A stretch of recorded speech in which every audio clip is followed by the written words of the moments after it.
Our coverage today of the Playboy Mazda MX-5 Cup is brought to you by Mazda. On any given weekend, more Mazdas are road raced than any other brand. Back at Miller Motorsports Park, Brad Rampelberg's crew celebrating their driver's great run. Fell back to fourth after one lap. Gets the victory late in the race. Let's meet the winner. Brad Rampelberg, wow. You know, old man over the hill, all that. I think you silenced your critics today. Well, I sure hope so. Jason, all the Hoover Speed guys gave me an unbelievable car. Car was handling great all weekend, and I seem to like this track. So second win of the season, first pole of the season. You know what? I couldn't be happier, couldn't be prouder of Hoover Speed and Mazda for giving me the chance to be out here. You know, I won the shootout in December, so Mazda's really been helping me out this year. It's been awesome. You know, you kind of predicted before the race started you wouldn't be leading this thing going into turn number one, and by golly, you were exactly right. And that really didn't matter, did it? Wow, yeah, that start was terrible.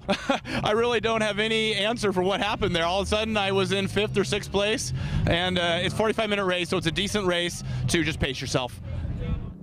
Yeah, and when you go down to a corner like that from the long straight, that does happen to you. It's happened to me. Rampelberg the winner. Huffmaster gets second in front of Aaron Malkasian. Tough break for him. He led laps here today. Eric Foss, not the boss today. He runs fourth in front of the Jenkins brothers, Allison Malkasian. Robert McCallion has to settle for 11th in front of Adams. Deborah Lott had her problems today, gets 13th. Probert 16th. Todd Burris back there in 18th. That seems strange for him because he's been up front every weekend for us. Had a couple of different issues here today. All right, let's meet our runner-up downstairs.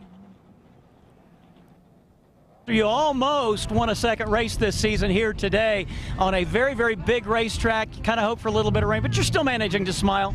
Yeah, it's disappointing because I got a good start, got out to the lead, and then there was a little contact in 5 with my teammate. Nothing intentional. It's just racing stuff, how it happens. It's unfortunate for Team MER. They gave me a great car. It was really a rocket ship. I think me and Bragg really could have been battling. We could have put on a show, but second place is still good, and you know, we're on the podium and happy to be here. All right, Robert Huffmaster now 5th in points, 69 back. Top 3 separated by 48 points as we get set for the final 2 races of the season. Let's get back downstairs. Ryan, I guess the best way to describe most of what we saw today was an extremely physical race out there. A lot of bumping, a lot of rubbing. What was the deal? Well, you know, this race series really lends itself to close quarters racing. The cars are so evenly matched. Everybody's out there in the same equipment. I mean, we're running a 4.5-mile track, and our qualifying was separated by tenths of a second. I mean, that just tells you how close and good the racing is in this series. You know, it's just nobody likes body contact, but you know, racing incidents happen, and I have to apologize. That was my mistake on the last lap, but you know, I'm glad that he still was able to finish on the podium, and hopefully there's no hard feelings there. Now, Ryan Shim's a pretty aggressive driver. Take another look at some of that contact where he turned the 11 around and then jumped on the brakes and let Era get back in front of him. Let's check in with the driver who finished in 3rd spot. Carl Malkasian, all those team cars out there drafting with each other, it had to kind of feel like a lone wolf for much of the day. Yeah, I was looking forward to the race so I could finally start to draft somebody else, and it was really good. Trouble is, again, as you know, when they start teaming up, it's really hard. I've had this fight before, and we'll keep on soldiering through it. Tell us about that last lap. Well, you know, it's kind of unfortunate.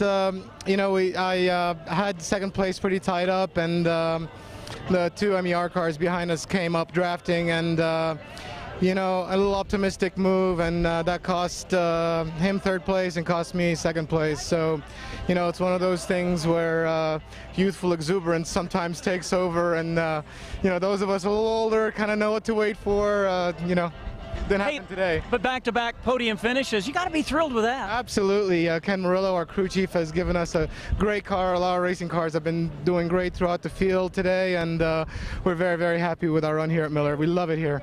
All the way to New Jersey, 1,000 or 2,000 miles, I think, from here to there. A long way to go in the next week. Yeah, and a big question mark. None of us have run there. We're all kind of wondering what we're going to see, and but it's another high-speed track, the kind of track I like, so hopefully it'll work out for us. It was a great race by Brad Rampelberg, and look forward to seeing him show up. Maybe this will turn his year around. And we will see what happens. Final race of the season comes at Mazda Raceway Laguna Seca in October. We'll have the coverage, and you can see all the action right here. For Elliot Forbes Robinson and Rob Albright, I'm Rick Benjamin, congratulating our winner today, Brad Rampelberg. Thanks for watching the Playboy Mazda MX-5 Cup.